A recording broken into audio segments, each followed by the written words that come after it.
All right, guys, what's up? So we just got a report. Looks like the Jets do want to trade back from the number 10 pick. For those that wanted us to acquire some more capital, that's looking like the perfect opportunity for us.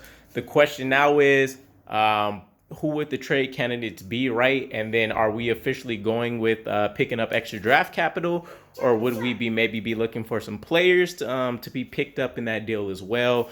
That's kind of yet to be seen, but for those that wanted us to trade back, that's excellent news to hear. Aside from that, it does leave an interesting situation in the draft now. So, for a couple questions come to mind. How far are we willing to move back?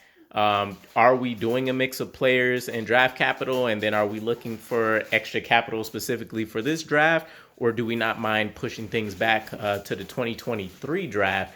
And then just personnel wise, when it comes to the pick as well. With number 4 seeming like the more solidified pick that we want to keep, that means we could potentially, depending on how the draft falls out, have our selection of Evan Neal, depending on what happens there, arguably the top tackle on the board, or maybe one of the top edge rushers, depending on whatever happens, Thibodeau, Karlaftis, or Hutchinson. Another the popular mock picks right now have been Derek Stingley Jr., cornerback. It seems like based on some other information that we've heard, for anybody who's picked up on like the Twitter side of things, Bleacher Report, other articles, etc., it seems like we're very comfortable. For one, with our linebacking core, which there's no linebackers that should really be going in the top 10 like that. And two, we're comfortable potentially picking cornerback help in maybe the second or third rounds, depending on who's there or whatever happens. So maybe moving the number 10 back is what will allow that to happen if we do decide to go that route. But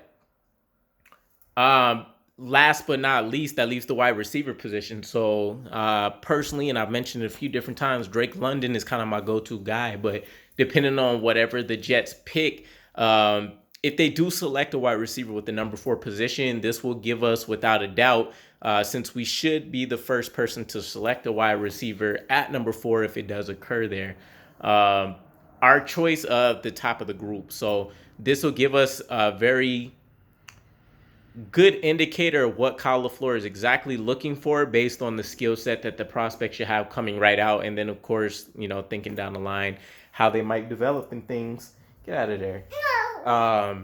But ultimately, good news. Good news to me personally, even if we do get a mix of 2022 and 2023 picks, whatever that looks like, based on every other indicator and, the top draft pick valuations, we're leading in that category. So if we can even add to that and still get a great pick at number 4, actually an elite pick at number 4, and then still grab us another starter, I'm assuming we probably wouldn't go any farther back than like the 16th or 17th pick.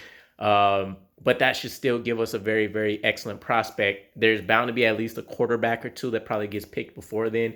I would say probably at least 2 to 3 other probably prospects that the Jets would be highly favorable on by the time that they finish their scouting process should still be there in that range.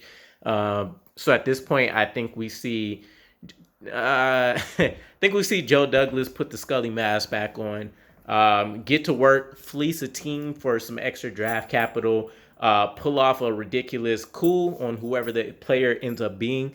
And we'll kind of see what happens there. But let me know what your guys' thoughts are. Do you have a preference of if it should be the number 4 or number 10 pick that gets traded back? Or is Joe Douglas playing this the exact perfect way? Catch you guys again.